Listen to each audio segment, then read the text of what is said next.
The European Union was planned long before the name was even mentioned, long before even the European Economic Community was mentioned. It goes way back. It involves the House of Rothschild, of course. If anything is happening of serious manipulation and conspiracy, then the House of Rothschild will be in there at operational level. And one of the other so-called elite families is the Habsburgs, and of course Otto von Habsburg has been involved in the manipulation of the European Union, is now for long before, like I say, it was ever mentioned. The idea is very simple. If you are the few and you want to control the many, you have to centralize decision making, you have to centralize power. The more points of decision-making you have, the more diversity of decision-making, the less power any small cabal is going to have at the center. So the idea has been over not just hundreds of years, but thousands of years, to incessantly centralize power, to centralize decision-making. If you think back a little way, humanity was assembled, if you like, in tribes, where there were lots of tribes in these different areas of land, and the tribes were making decisions over what happened in the tribe. Then came the first major centralization operation, and that was when they turned large numbers of these tribes into different nations. And of course then you've got a situation where now a few people at the center of the nation are dictating to all the previous tribes. What the European Union is, and of course they have plans for similar structures all over the world, like they've got the African Union, they want the North American Union to be the American Union, they want the Asia Pacific Union, but the European Union is the blueprint. And this was the next stage where they started bringing the nations together under centralized control. So now a few literal bureaucrats in Brussels are dictating to the nations of Europe. The next stage from that is a world government which would dictate to the unions. And so as with all of these manipulations of society, you see the outcome at some point. Like now we've got this Lisbon Treaty and, you know, in effect a United States of Europe. But that's the outcome as it is at the moment. Actually, it started decades and decades and decades ago, way back in the early part of the 20th century, when all this thing was kind of orchestrated. And one of the, of course, major frontmen of the creation of the European community was Jean Monnet, who was just, again, a frontman for these families, who was used as the orchestrator and the administrator into existence of this European economic community as it was. And he wrote to a friend in the year I was born. We're talking nearly 60 years ago, 57 years ago. And he was saying that the idea is not to tell anybody, basically, that this, what we want is a centralized superstate, in effect. But what we'll do is we'll keep incessantly moving towards that and give an economic excuse for why the different stages of more and more centralization are justified, until, as you put it, you basically pass a point where there's no return. And in effect, barring a colossal revolution, we are, in the present state of things anyway, past the point of no return. And it's just been a classic case of what I call the totalitarian tiptoe, where you start at A, you know you're going to Z, but you know if you go in gigantic leaps, then the change is so dramatic and quick that people look up and ask what's going on. So you make your leaps as much as you can get away with, but not so far that there's a big kind of reaction and acknowledgement that something very different is going on here. And they've done it brilliantly. But the way they played it in more recent times is to deny the public an opportunity to have a decision or make a decision in referendums, etc., on the incessant centralization of power that we've been seeing. because more and more people are beginning, in fact, well past beginning, to look at the European Union, the way it's going, and feel great unease about it. We saw this with the no votes for the Constitution in the Netherlands and in France, and that was a big wake-up call to the manipulators, because they realized that if you give people the opportunity to say yes or no to this creation of this United States of Europe, then overwhelmingly you're going to get a no. That is why they simply changed the name of the Constitution to the treaty and kept 98% or something of the Constitution in the treaty. It was an excuse, clearly, blatantly, obviously, not to have a rerun of the French and Dutch referendums, because they knew they would say no again, and not to have to give a referendum in the UK, where we would have massively said no, no question.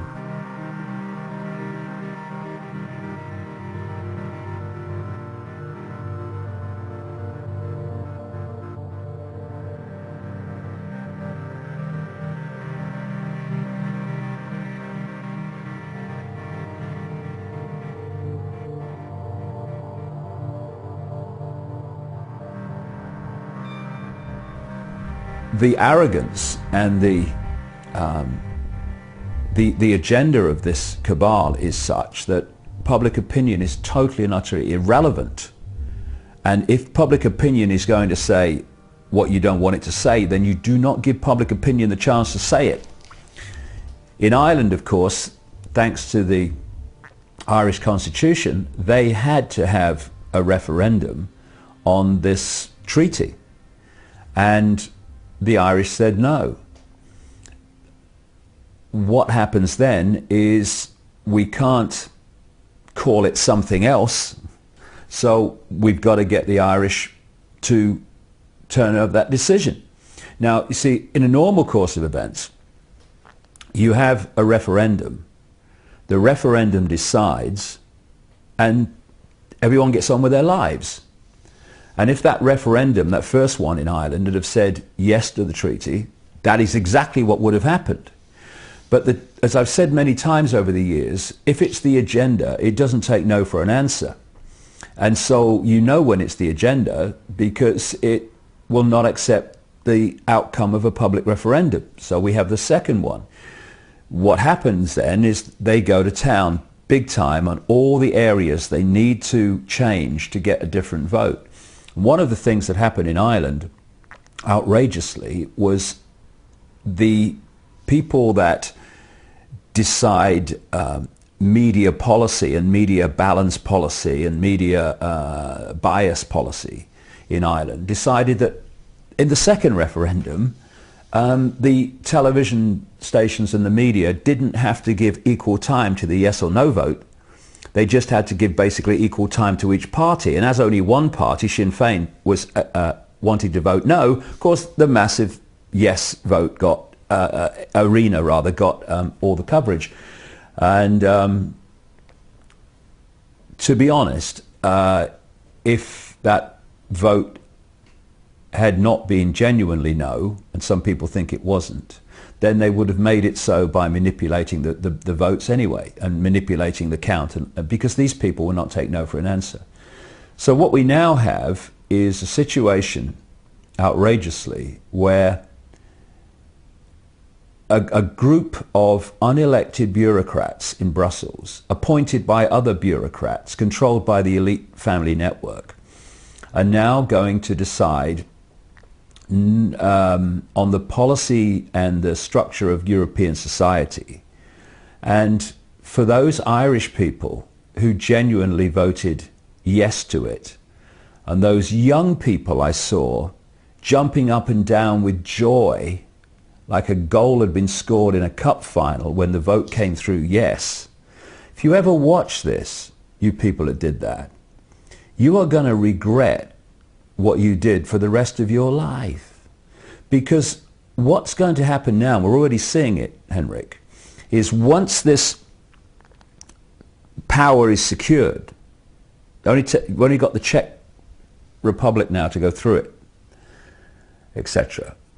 we are going to see the speed of European central control just be unleashed. This European control system, as we speak, is like a series of 100-meter runners at the start of an Olympic 100-meter final. It's like, on your marks, get set, and now they're waiting. And as soon as this control system is through and this treaty is all intact, the gun's going to go off. And in all directions, massive centralization of power, dictatorship from the center is going to happen. We're going to see things like a European database where all the countries pull their database. We're going to see European laws, European law enforcement, etc., etc.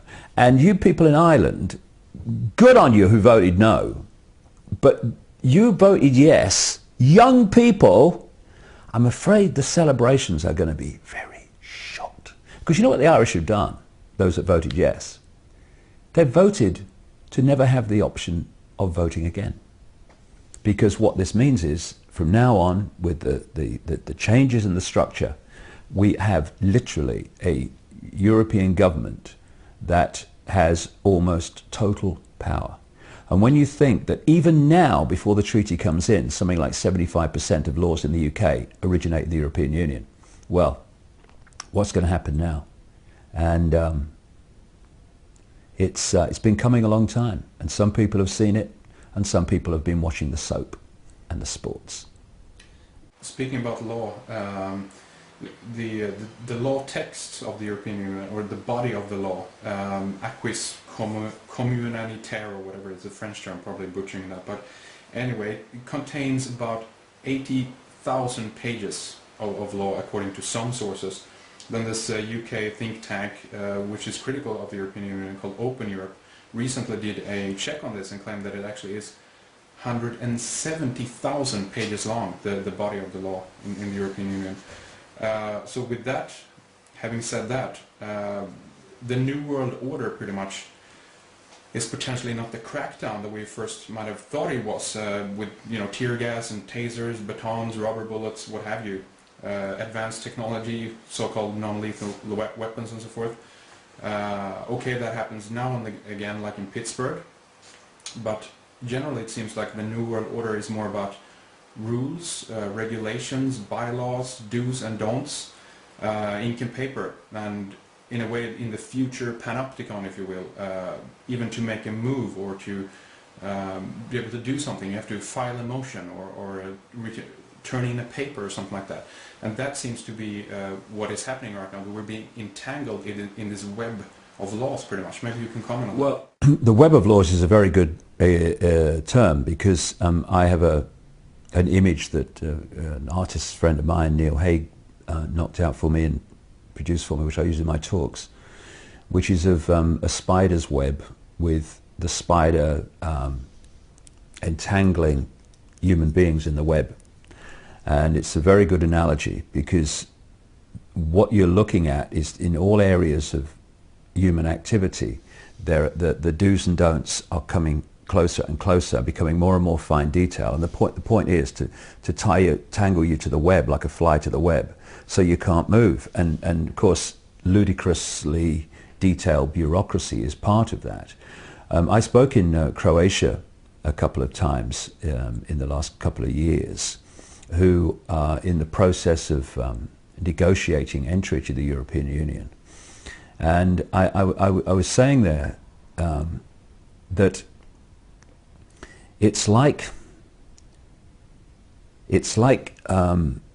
tanks and troops all lining up on your border, and they're waiting to invade as soon as they're given the go-ahead, and then the invasion comes. But the point I was making is that invasion is not troops and it's not tanks, it's bureaucracy, it is laws, rules and regulations dictating the fine detail of your lives. And I was pointing out, you may think, oh yeah, join the European Union, it's everything good and everybody else is in it. Look, 1 year after Croatia joined, if that, they'll be going, We didn't agree to this. What's going on? European law, mate. Well, you can't do that. We've never done European law, mate. And this whole thing about legislation and law is very, very important, because what they do is, first of all, meanings of words are different in the way they are used in legislation than they're used in everyday life. Therefore, what appears to say something, if you read it, says something else in legalese. And the other thing is, as you point out from your question, is they explode these words and clauses and subclauses across pages and pages and pages of legislation. And the politicians who vote for it have never read it. We've got a guy in, this is just one example, it's a pathetic example, but it's a very good one, called Kenneth Clarke, who is in the Conservative Party and was in the Conservative government of Margaret Thatcher and others, who actually said openly on BBC Radio, while campaigning for the Maastricht Treaty, which was a big step towards where we are, he openly said on the radio that he'd not read the Maastricht Treaty. And so what happens is, and this is not just in the European Union legislation, it's done in all legislation, that they vote for it, and then something will happen. Oh, I didn't vote for that. Yeah, oh, over here. Get your glasses on. Right. Look down here. Subclause 7, stroke 3. There it is. I voted for you. Voted for that. You didn't read it, but you voted for it. And this is one of the key reasons for political parties.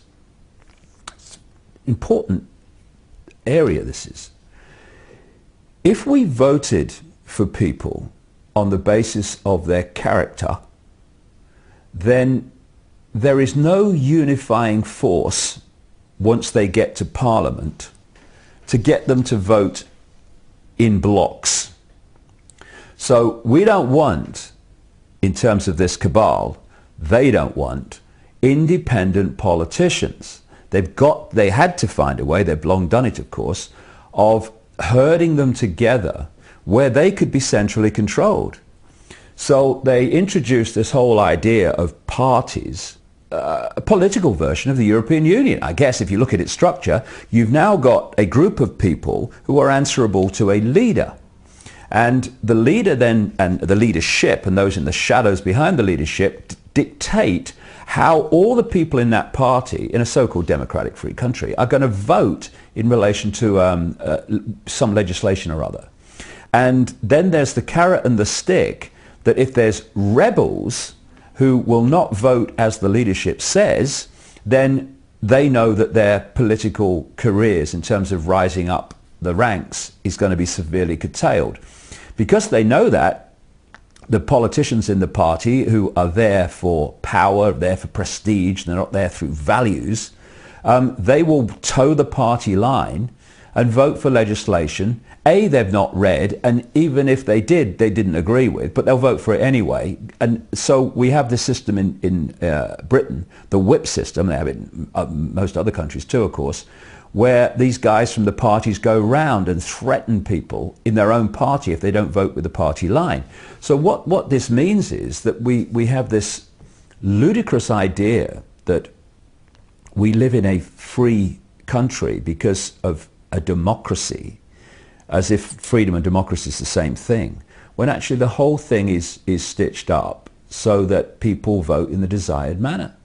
And we need a totally different look and perception of how humans organize themselves, because at the moment they don't organize themselves. They're being organized from the center in an increasingly fierce and dictatorial way. You touched a little bit on the Lisbon Treaty, obviously. The Irish voted yes. Either they were scared into submission because of the economic situation, which is happening right now, or maybe the 2.4 billion pro-European propaganda euros, tax funded by the way, Maybe those worked its charm on the Irish people as well. And there's a number of things now that are going to be implemented under the Lisbon Treaty. And there's two things, maybe if you can comment on this. One of them is the death penalty in the EU, in the case of war, riots, and upheaval, whatever that actually means, upheaval. And also the potential upcoming future president, unelected president of the European Union. Some say Tony Blair, recently converted to Catholicism and all that, the whole background story on that guy, war criminal, liar. If Tony Blair converted to humanity, it would be a start. He's not managed it yet. What's your take on the implementation of the Lisbon Treaty and these things? Mentioned death penalty and Tony Blair. Do you think that they will be implemented and enforced? Do you think Tony will get in as well? Well, I think that's the way it seems to be going, and different people like Sarkozy, who I wouldn't trust to tell me the time in a room full of clocks, and Berlusconi, both of which are close associates of Tony Blair, because they're all in the cabal. They're pushing him, and Tony Blair is the classic frontman for this whole conspiracy, because he has no values, he has no sense of decency, he has no empathy with the consequences for others of his actions. And wherever he has been in power, war has followed. The 10 years that he was in power as Prime Minister of Britain, he took the country into war after war, in league with the United States. Both countries controlled by the House of Rothschild. That's why they move as one unit. And it's why Israel and Mossad move as one unit with America and Britain, because that's one of the great fiefdoms of the House of Rothschild. It's all comes back to them at operational level in the end. And so Tony Blair will implement anything that he's told to implement. He's the ultimate yes sir, no sir, anything you say, sir. And of course, at the moment, after his time as Prime Minister and before he probably becomes the President of Europe, he's had payback. He has been given enormous amounts of money for doing nothing in terms of advising JP Morgan Chase, phenomenal amounts of money for sycophantic, bland, say-nothing speeches. And he's getting payback for services rendered when he was Prime Minister of the United Kingdom and did whatever he was told. We had a situation when he was Prime Minister where even when members of the cabinet resigned in various situations, sometimes in protest over the Iraq War, where they actually said there was no cabinet government in Britain, because those in the shadows were basically making the decisions through Blair, and what the rest of the government decided or thought was irrelevant. And now, if he becomes the President of Europe, if you look at his track record, you look at the people behind him, you look at what the agenda is in terms of a third world war to complete the process to world government, world central bank, world army and all this stuff, he will take the European Union into a war. I mean, he knows no other way. And so the very fact that this was pointed out to the Irish people, what you're voting yes for is almost certainly this valueless, lying cheat to become, in effect, your head of state. And they still voted yes. Yeah, Turkey's voting for Christmas. And Christmas is coming, by the way. One of the things that kind of I'm currently working on, so to speak, in terms of the film that we're working on, is a theory, rather, at this point. Some of the evidence seems to point out that the European Union is basically the recreation of the Roman Empire, or the Holy Roman Empire, pretty much. Yep. The Lisbon Treaty documents, once they are signed, are, for instance, they're lodged in Rome. The major step forward in the EU back in '57 was, of course, the signing of the Treaty of Rome. Treaty of Rome, yeah. Tony Blair converted to Catholicism, again, potentially becoming the first president. Otto von Habsburg, the Pan-European Union, seems to favor a Catholic, or at least a Christianized, anti-capitalist European Union. Based on the Constantine Creed, or the Constantine time, where of course Constantine the Great was the head of the Holy Roman Empire, which is, you're quite right, they want to create. And Otto von Habsburg even uses the name Constantine when he's talking about what he would like the European Union to become. And he wants a president for life, not just a president for a specific number of years. And continuing on from that, many of the so-called founding fathers of the EU, you mentioned Monnet before, Robert Schuman, Konrad Adenauer, Joseph Beck, Alcide de Gasperi, Paul Henry Spaak. They've all been in some kind of accordance with Christian Democrats, Christian Social Democrats, or Catholic. Some of them are Jesuit trained and so forth. So to you, is that evidence that at the core the European Union is going to be Vatican/Catholic, or is rather a creation of the Catholic background, and Vatican basically is behind it? Is that what you see as well, or do you have any else to add to that or comment on? Well, Rome is the center of so much, and there's a good reason for that. When these network of interbreeding bloodlines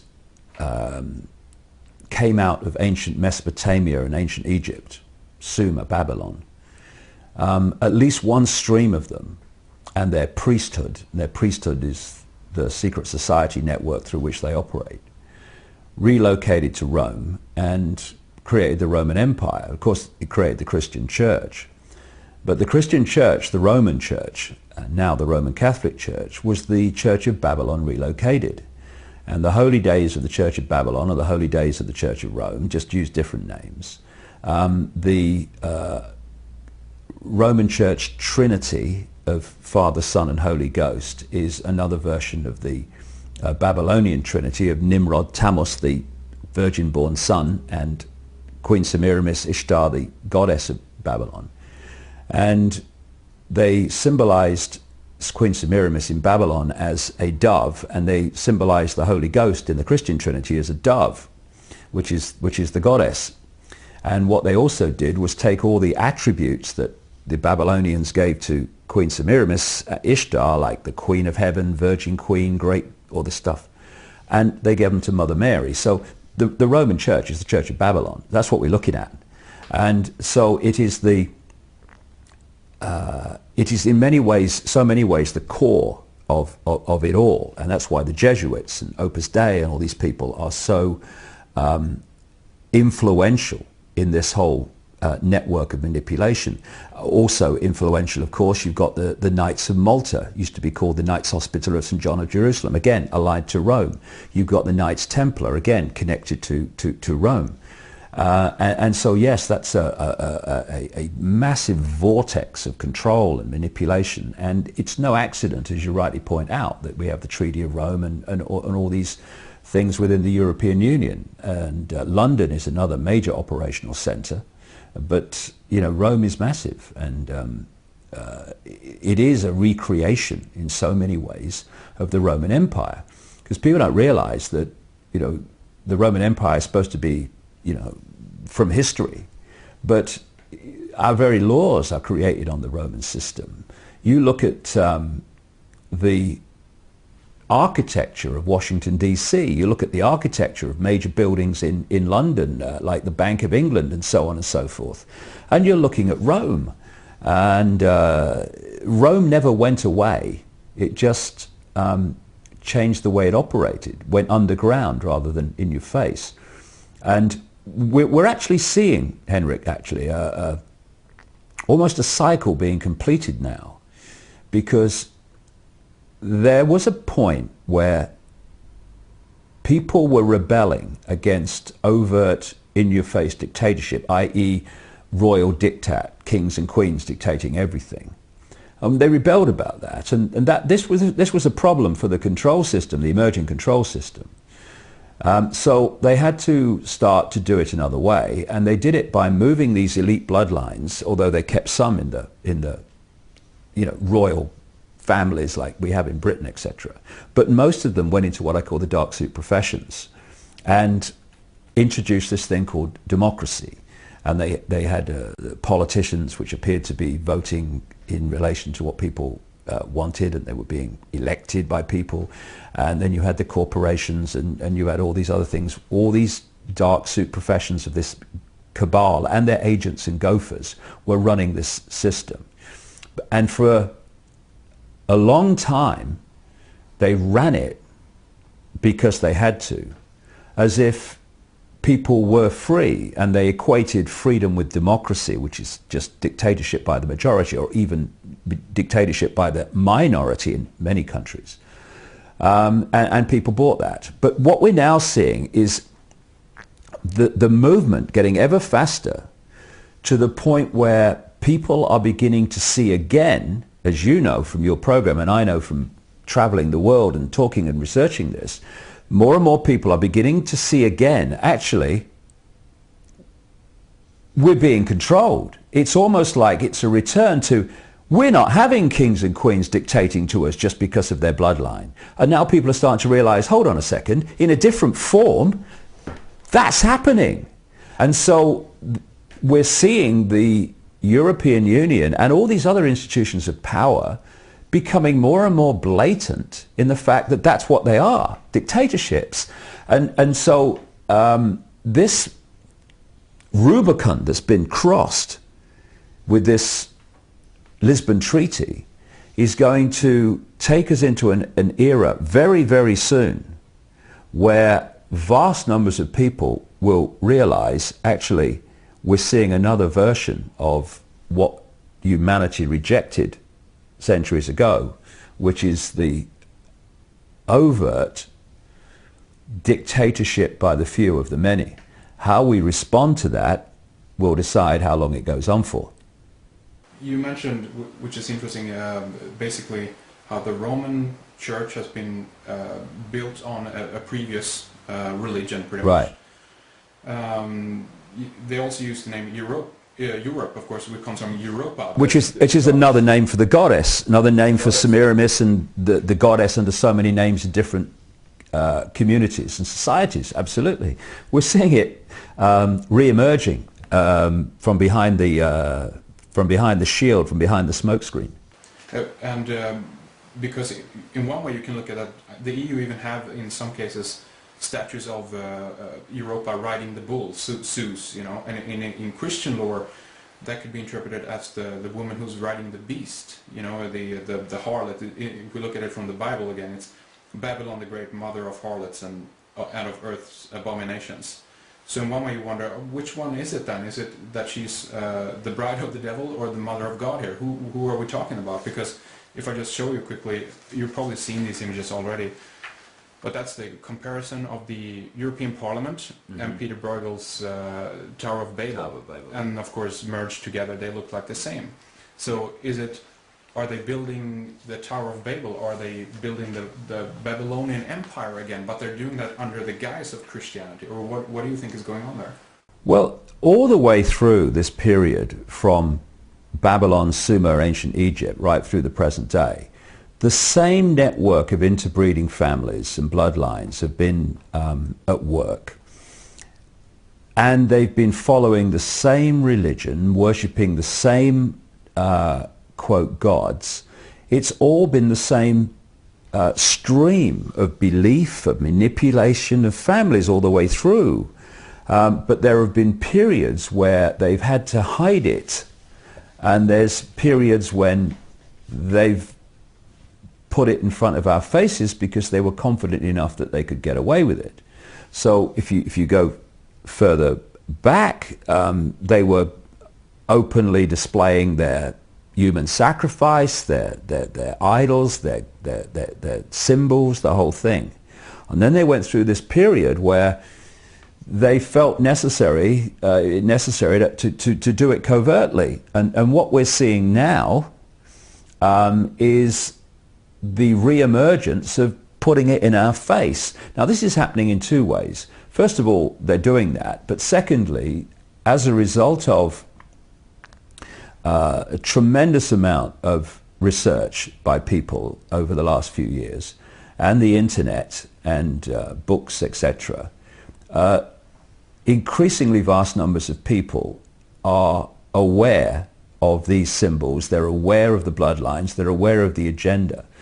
And what's actually happening, what conspiracy research is actually about, is bringing from the subconscious, the subliminal, to the conscious mind. So if you show someone a subliminal advertisement, for instance, and they look at it, the conscious mind won't see it. Almost everyone's conscious mind won't see it. When you point out where the subliminal is, and then show it them again and again, anytime, the first thing they will see is the subliminal they couldn't see before, right? This is the way it works. I mean, it's amazing, but it's the way it works. Because what you've done is you brought it to conscious awareness. Now, as researchers, etc., have brought these things to public attention, they are bringing them out of the subconscious, out of the subliminal. And so people are seeing these things like they wouldn't have seen them before. So to an extent, they're putting it more and more in our face. But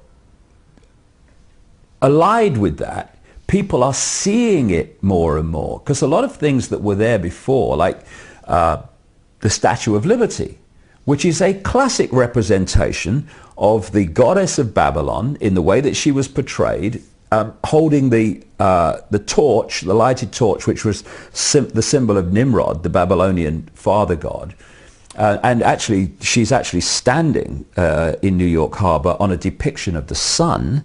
So it's all kind of sun-moon symbolism, which is basically the religions of these people, because that's another story. The sun-moon is covertly hiding the real meaning for those symbols. But so people are seeing it more, and will go on doing so, because these families are seeking to impose a global Roman Empire and a global Babylonian Empire, if you like, and therefore the symbols that they will use will be the symbols they've always used, and that's where it's becoming more blatant to people as they become more aware of what's going on.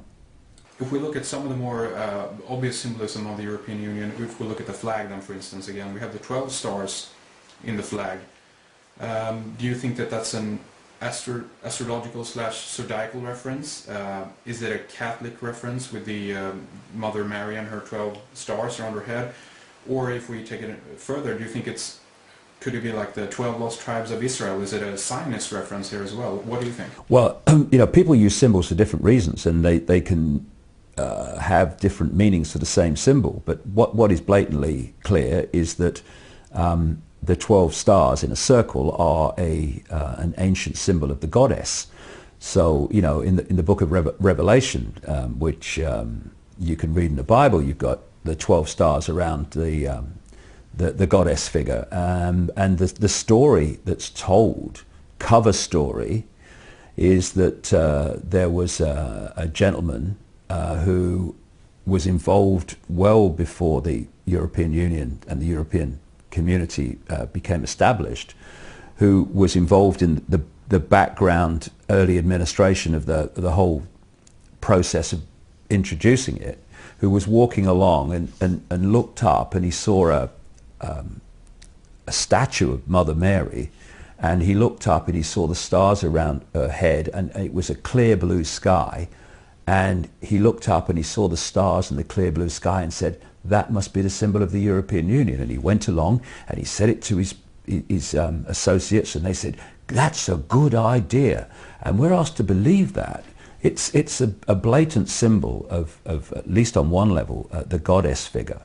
And, the symbolism you've mentioned of the goddess Europa riding the bull. Well, the bull is the god figure. It's the Nimrod figure. And you've got commemorative coins being minted by the European Union over the years, and it was one in 2005 to 2006, something like that, which has Europa riding the bull. I mean, ancient esoteric occult ritual symbols are all over the place, because these families are that are behind the European Union, were behind the Babylonian Empire, the Roman Empire. It's a continuation. It's not something new. It just changes the mask on its face as it moves through history. Also, you mentioned Rothschild as being behind the creation of the European Union as well. And actually yesterday I found an interesting thing regarding Rothschild that said this. In 1954, Baron Robert Rothschild was appointed chef de cabinet of Paul Henry Spaak at the Belgian Foreign Ministry. For the next 2 years he worked together with Spaak and, maybe butchering his name here, Jean-Charles Snoy et de Oppers or something like that, on the Treaty of Rome. Before the final signing of the treaty in 1957. Shortly before the treaty was signed, Rothschild, standing beside Spaak, gazing over the Forum Romanum in Rome, when Spaak said, "I think that we have re-established the Roman Empire without a single shot being fired." Anything you want to comment in regards to that? Exactly what they've done. Like I say, they want a global Roman Empire. The Rothschilds are fundamental to this. They are a family that were once called the Bowers, who were a notorious, if you say, black magic, occult, secret society type family, who changed their name to Rothschild, Red Shield. And from that time, they grasped control of the now global economic system. They control all global finance virtually that has any effect on people's lives anyway. And they operate as the,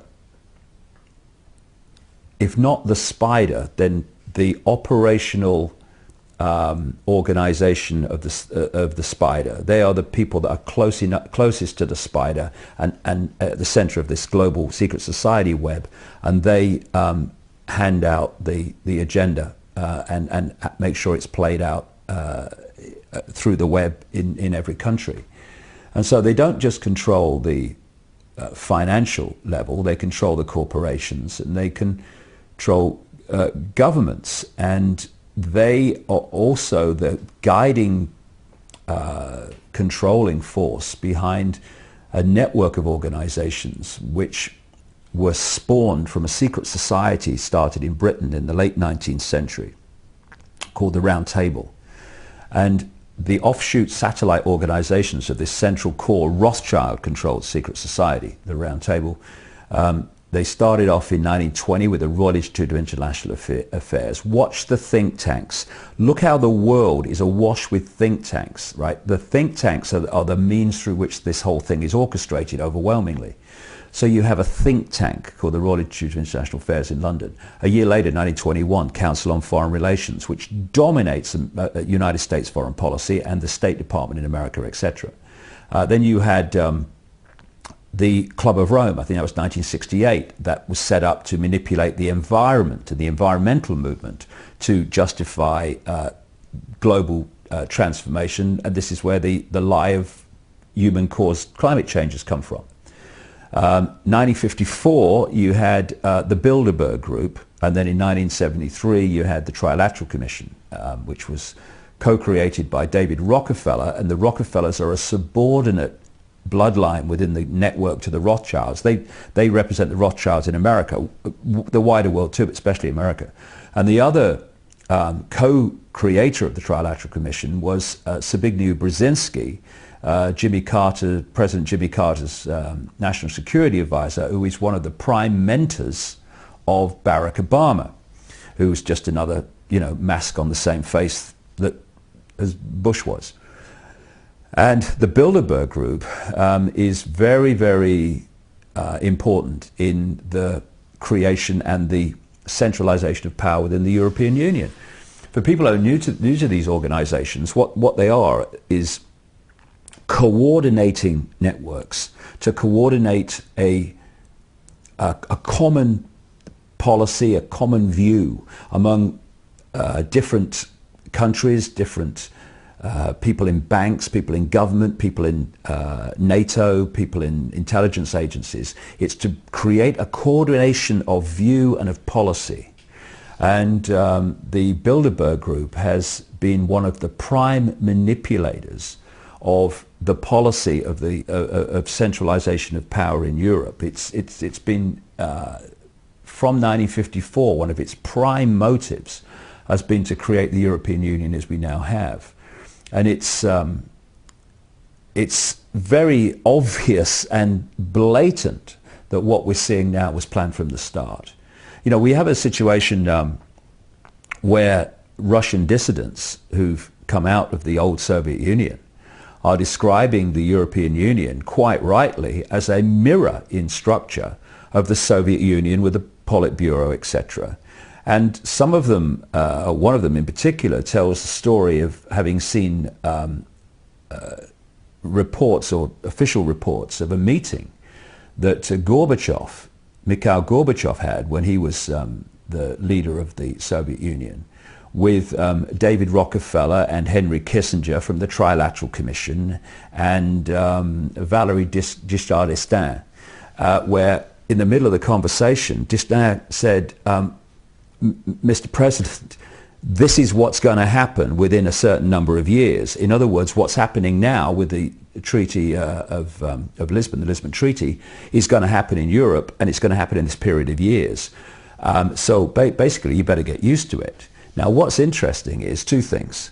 First of all, if France and the Netherlands had not voted no to the original constitution, then d'Estaing's timescale would have been virtually exact what he said, the number of years hence that this was going to come in. It's only been delayed because of those referendums, which meant they had to go through the process of going from a constitution to a treaty and all the rest of it.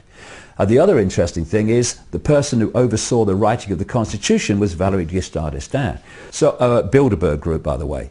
And we had a guy in the UK who was a practicing Satanist and serial child killer. I said that in my books when he was alive, no comeback because it's true, called Ted Heath.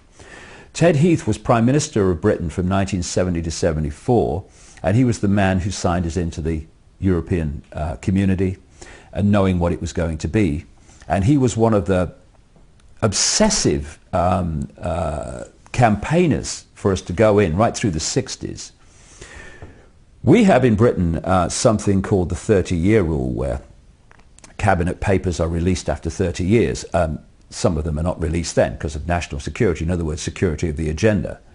But what came out in the 30-year rule in terms of Ted Heath is he had agreed, while denying it in public, to the rundown of the British fishing industry, the rundown of British agriculture, the rundown of manufacturing industry, right at the start.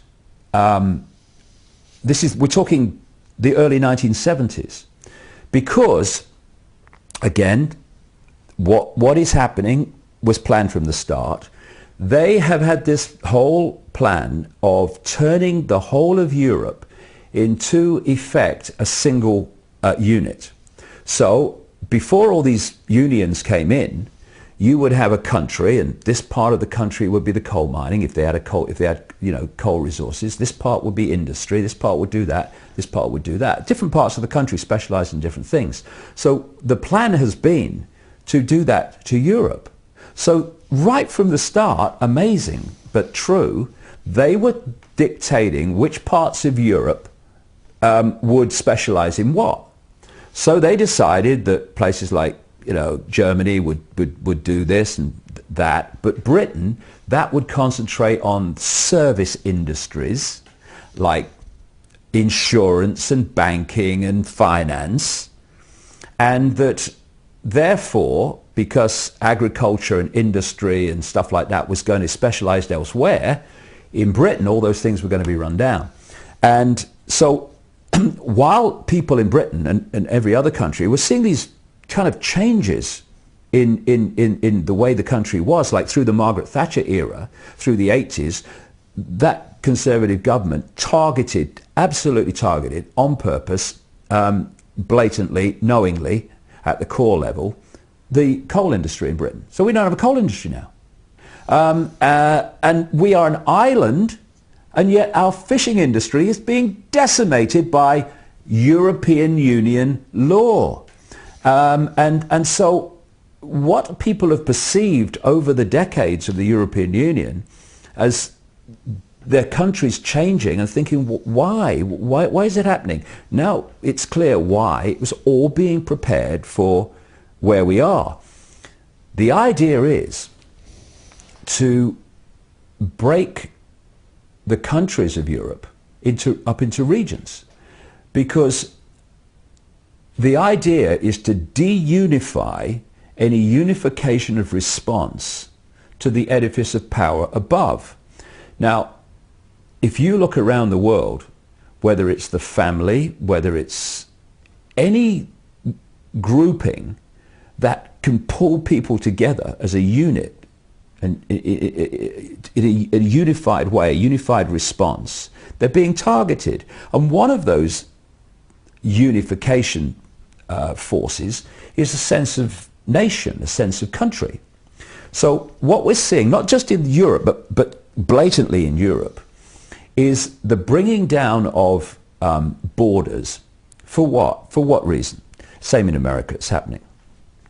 So that people from other cultures can pour into other cultures, and people from this culture can pour into that culture. Now, on the face of it, people might say, and I might agree with them, well, you know, we're all kind of just human beings. But if we're going to be streetwise, we need to understand not just what's happening, but why it's happening. And why it's happening on one key level is the plan is to destroy any sense of nation, any sense of unique culture. I'm now seeing articles, and I have been for a while in British newspapers, saying, what is it to be British anymore? You know, is it eggs and bacon for breakfast? I mean, is it fish and chips? What is it to be British anymore? What's it mean? And that's the idea. The idea is to break down any of that. And I don't say that from a nationalistic point of view, because I don't actually recognize myself as British. I'm just consciousness having an experience. I mean, you can stick all the other labels. I'm not interested.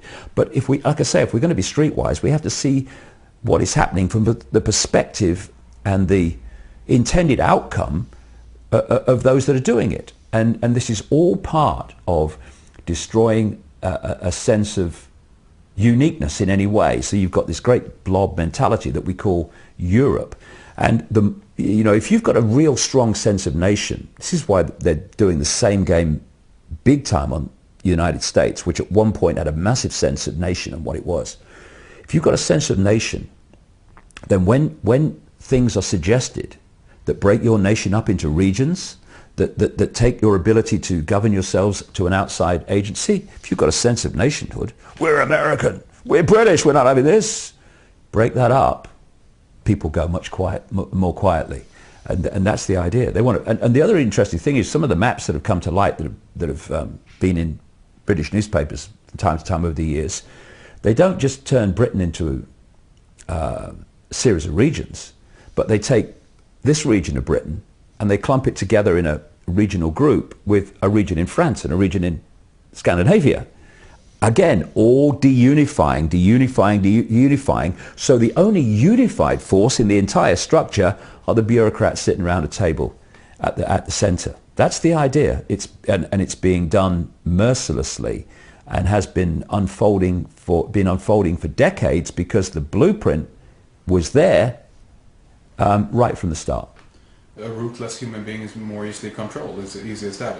Although everyone might not identify, as you say, with their nation or with their culture even, that is at least one fundamental point in many people's lives, and when they take that away, then it's much easier to control that human being, obviously. Exactly, that's the idea. Joining of Israel into the European Union, there have been talks of them joining as well, and which might again allude to the Zionist connection to the European Union and Israel. Because Kudnov-Kalergi apparently had well, if you want to term the very racist views in terms of how he viewed the Jewish race as supreme to the rest of the European people and so forth. Do you think that's the case? Do you think they go hand in hand? We talked about the Rome connection, obviously, but in terms of Zionism, if we look at that from one thing, are those separate, or do they go hand in hand, Rome and Israel, or Zionists? They're all connected, and they're connected through the House of Rothschild. See, if people just took a breath and looked at the whole scene, they would ask a series of questions. Why does that slither of land called Israel, and I've driven around it, and you can virtually drive around it in a day, why does that have so much power?